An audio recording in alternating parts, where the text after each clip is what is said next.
So Eimear, this was a bit of a busy week in the courts for father-son duos in particular. We're going to talk about two different ones here. But first of all, let's talk a bit about the son of Fat Freddy Thompson, Brad Dempsey.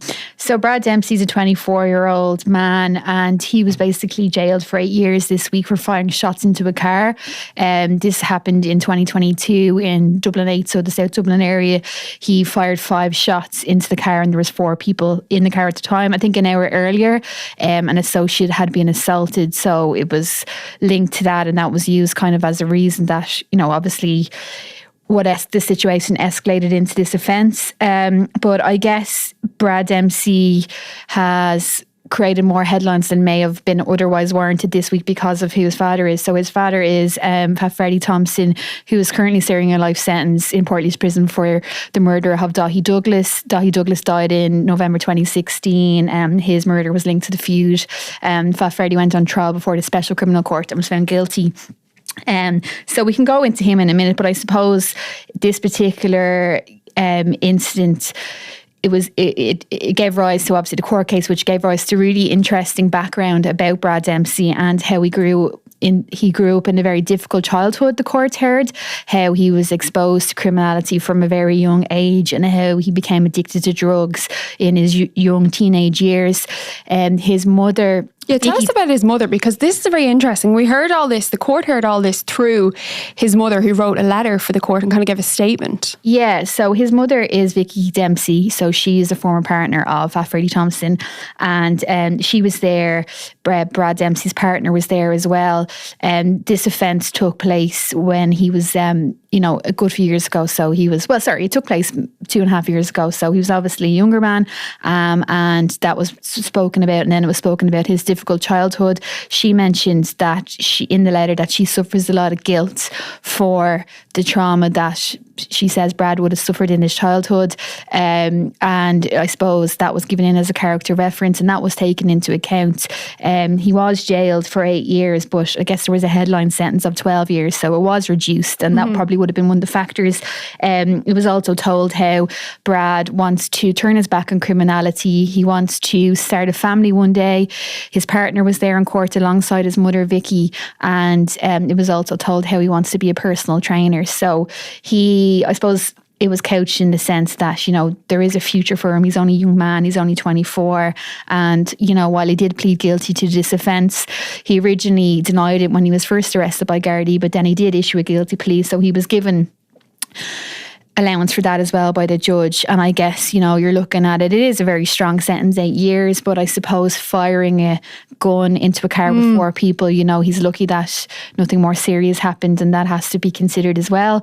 But I guess the difficult circumstances of his childhood, the fact that he's young and that he admitted it, and that, you know, it was an early admission of guilt, and all those went in his favour, so it did reduce it from 12 to 8 essentially. So now he's set to spend the next 8 years behind bars. He'll be in his early 30s then when he's released. But tell us a little bit about, I suppose, the incident. Like you said, shooting into a car with people. One of the people that was in the car spoke to Gardaí at the time and said that he thought there was kids throwing rocks at it, and then he realised that they were being shot at. Yeah, so basically the car was reversing into a spot, like a parking spot, when a gunman came with his face was covered, came out of a house and discharged his shots, and the distance was less than 10 feet, so like not much at all. And I guess there weren't any injuries, but the car obviously had to flee the scene, and there wasn't many. As you said, there was one statement made, but a lot of people didn't come forward to the guards, so they had to obviously go back to CCTV.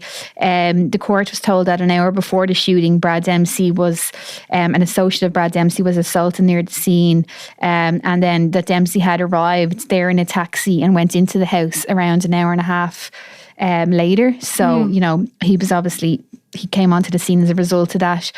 He was described as being agitated, and he was overheard on the phone telling someone else to go and get me a lock. So then the gunman obviously fled the scene, And the court did see CCTV footage of the shooter taking his scarf down to speak to somebody else. And then Brad Dempsey was identified from the CCTV footage, and his DNA and firearms residue was found on the clothing that was discarded at the scene as well. So, he was obviously severely implicated in it. And when he was first questioned by the Gardaí, he denied any involvement, but he eventually did plead guilty, and that was kind of taken into account.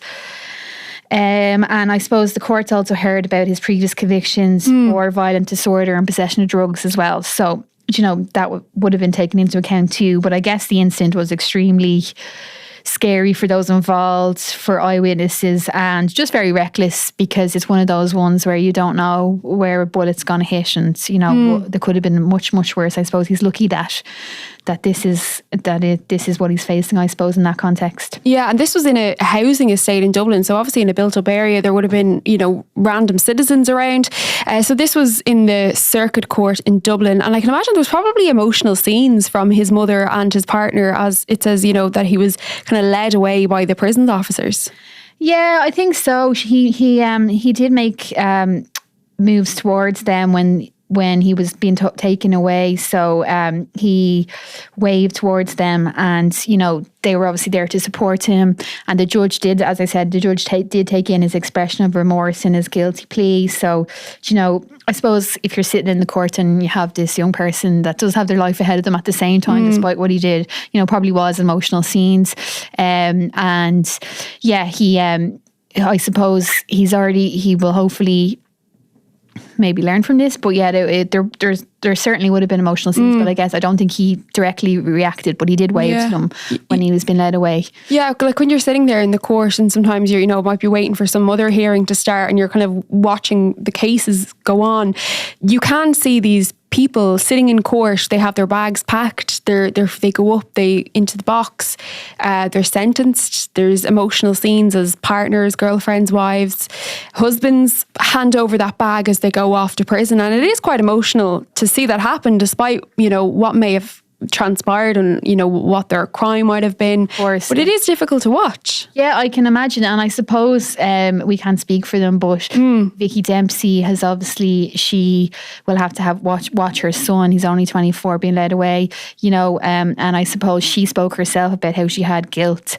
from his childhood. So I can imagine that's a very difficult thing to have to witness. She's, for what all we know, she's a very hard worker. She's gone about her life, and she has to listen to the details about her son, about how he had a serious drug problem at the time of the shooting, that he was taking drugs from the age of 13. Wow. She would have to listen to the judge describe the case as a very, very serious matter. And I suppose one thing that probably went against Brad Dempsey was that the people involved in the shooting fled the scene, so it was only due to what the judge described as very good police work that he was caught, that obviously there was CCTV evidence that had to be gone through. I don't think there was a lot of cooperation from people on the scene, and DNA, and so. And what is his mother's relationship with his father at the present? Are they still together? No, they're not. No, they're not still together. So I suppose Fat Freddy Thompson was in the news recently as well, because last week he was before the courts trying to move his trial venue. So as I was saying, he's in prison in Portlaoise after being convicted of the murder of Daithí Douglas in 2016. But he's made headlines in recent weeks because he's charged with assaulting a prison officer and threats to kill a prison officer in Portlaoise prison. And his trial is due to take place in Portlaoise Circuit Court. So he was before that court there last week looking to move to Dublin. He cited security concerns.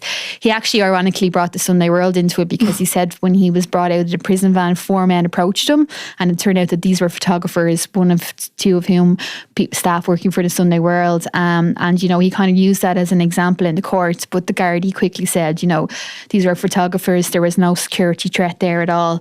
So the court heard basically how Fat Freddy believed that Daithí Douglas was a member of the Hutch crime family and that he was under threat from the Hutch crime family. This was said in court as a reason for why his case should be moved to Dublin.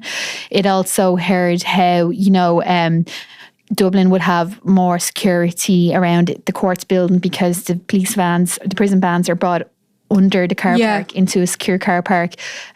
So there's no access to the public. And also there's a lot of security protocol when you're going into the building as well. You have to, obviously put a lot of things through security. So this was used as reasons why it should be moved. And then the Gardaí obviously countered that with their evidence that, he's been before Portlaoise Court several times. There's never been an issue. Fat Freddy Thompson, who they described as being a member of the Kinahan crime gang, is always has a security risk assessment done on him when he's been brought somewhere, and that this was going to be looked after. So last week the judge gave his decision on it, or his view on it, and he said that he felt that she did raise some concerns about Portlaoise. She was saying that, maybe it could be moved to Tullamore Court for the trial. So it's going to be a jury trial. So he felt like it could take place there because there is a more secure car park. And he did raise some concerns about, prisoners being brought out of prison vans outside Portlaoise, and said that they're due to get a better court building there, and that couldn't happen soon enough, basically was what the judge was saying. So he offered the alternative of moving Fat Freddy's trial to Tullamore Court, but said that he wasn't going to send him to Dublin. And he took on board some of the evidence as well that Fat Freddy actually had requested being moved to Wheatfield Prison in Dublin, and that this wasn't happening because of a threat to him. So the judge basically said, you're not going to go to Dublin, but if you want to go to Tullamore for your trial, that's fine. So he put that back to February, and basically if Fat Freddy is happy with that, then he'll give the order for the trial venue to be moved. So that's, so obviously his son was up this week and he was before court last week. So yeah, and in those photographs that the Sunday World got back in the start of last year of Fat Freddy, he kind of had Supermax with him. How did he get Supermax? Do we know? Well, he was brought there by prison officers. I suppose he was brought for his lunch. Yeah. And he actually told our photographer that it was the best food in Portlaoise.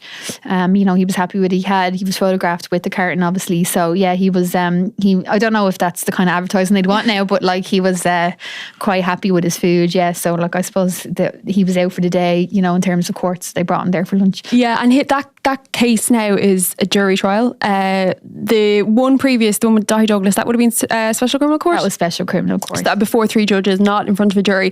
So we're going to go over to the special criminal court now. I suppose another father-son duo. And this time we're talking about Brandon Hennessy. Now he's the 21-year-old son of Jason Hennessy, and he was before the court also this week on charges.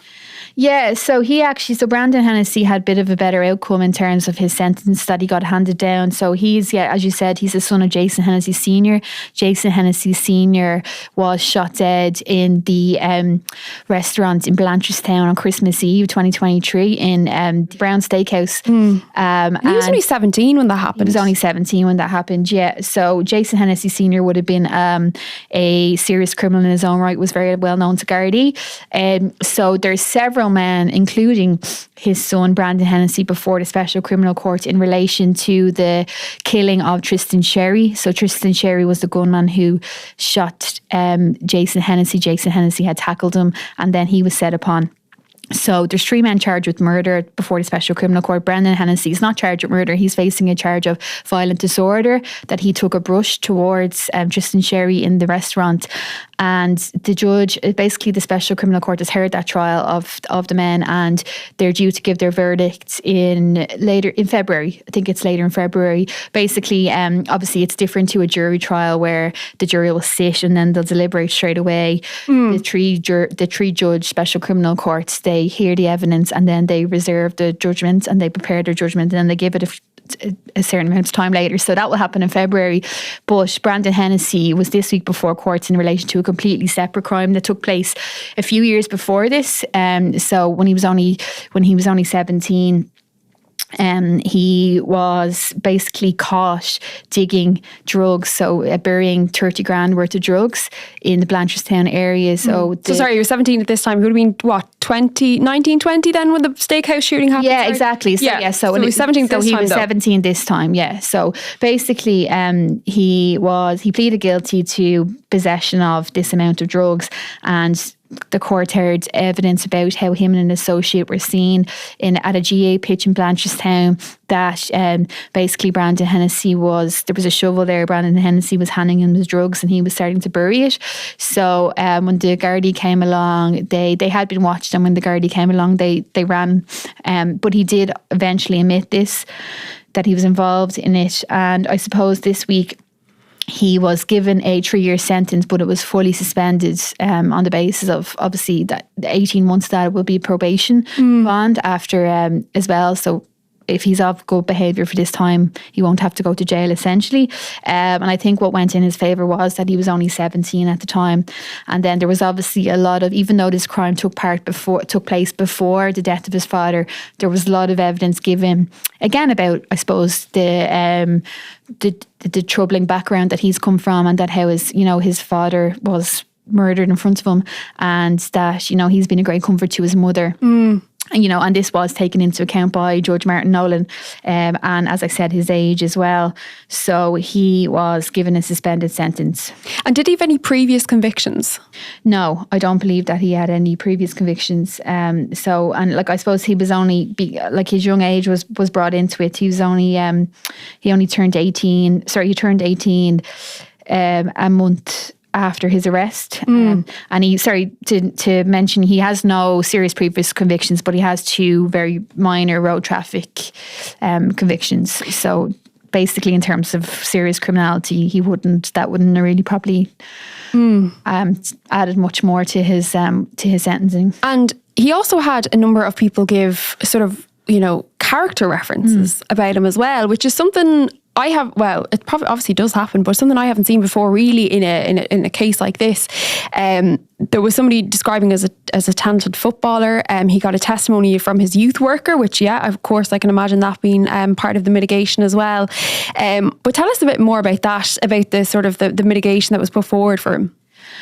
Yeah, so I suppose there was a lot of testimonials from different people, because again, it's a young man, and he obviously is has a difficult background in terms of his father would have been a convicted criminal, and he had obviously took part in this crime when he was only 17. But I suppose if you consider there's been a few years since then, and of course you would probably meet people who can comment on their efforts to try and get themselves back onto make a better life for themselves. So there was various different testimonials. There was one, as you said, describing him as a talented footballer. There was also one from a youth worker as well. So the judge would have taken this into account, and he did kind of say he accepted that there was tragedy in Brandon Hennessy's life, and that he said, he doesn't think that he will offend again. So I suppose the judge was obviously taken by all of this as a whole, and has kind of decided that he thinks there is a good case of rehabilitation there.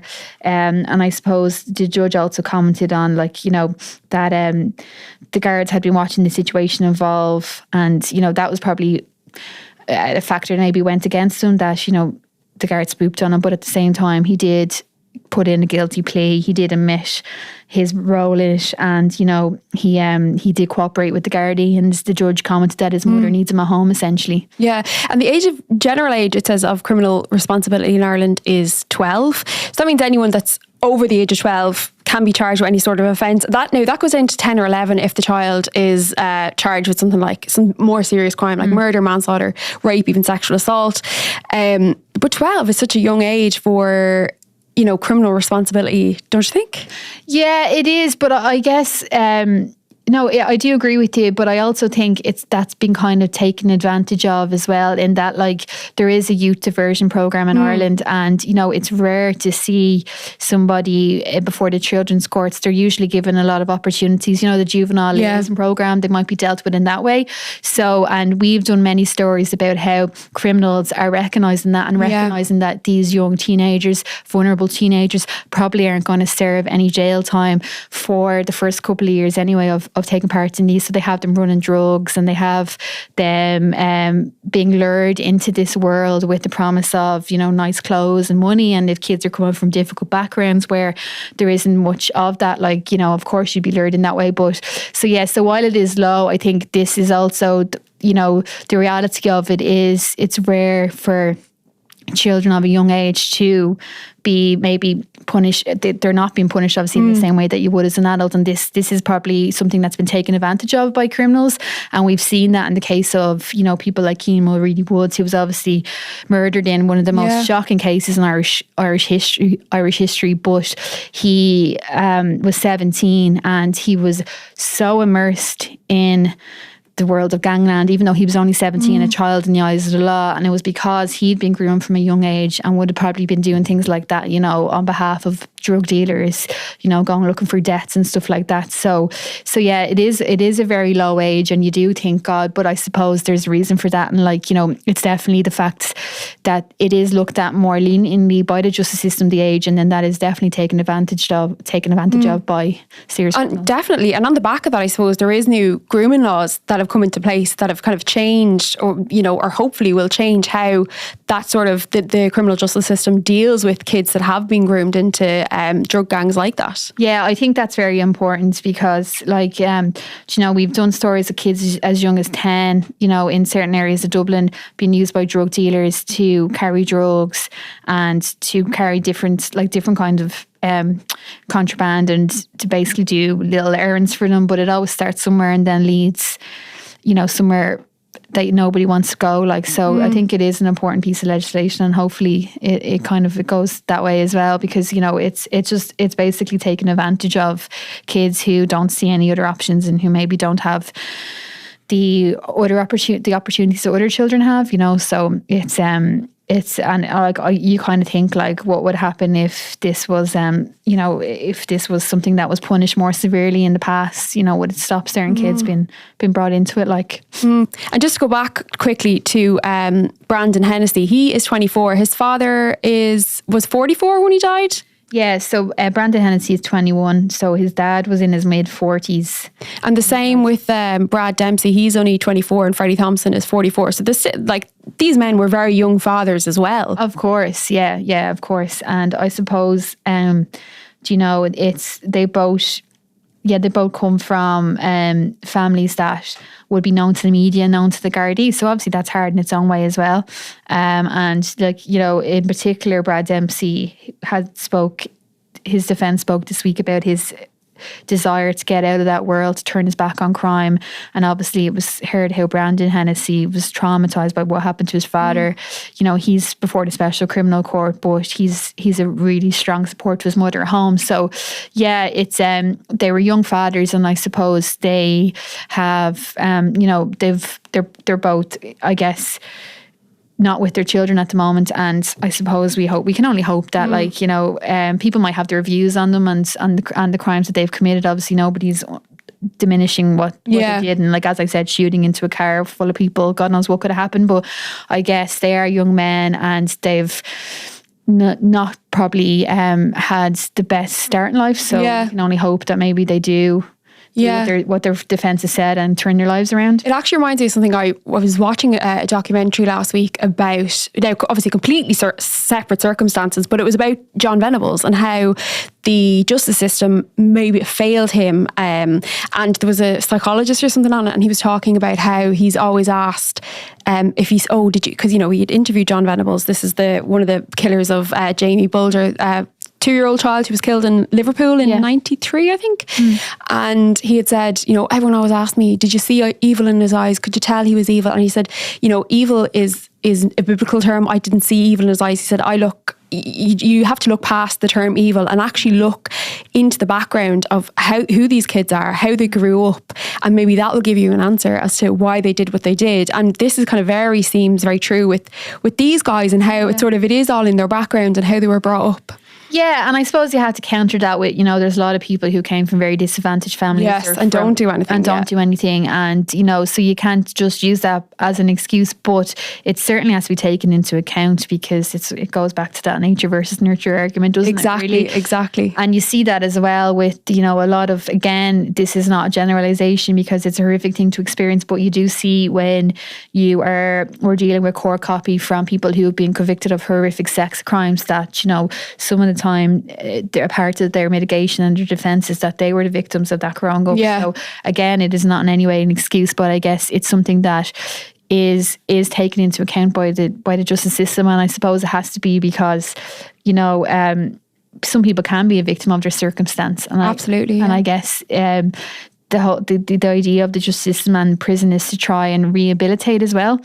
So I guess, you know, you can probably learn lessons from like the way it's dealt with, and hopefully, you know, we've also seen people who have used their tough backgrounds as part justification for what they've done, and then they've gone on to commit further crimes. So I suppose it has to be taken on a case by case basis. But like we probably won't be the last time to see, you know, people before the courts linked to, you know, really tough family circumstances. Yes. Well, thank you very much, Eimear. Thanks, Clodagh.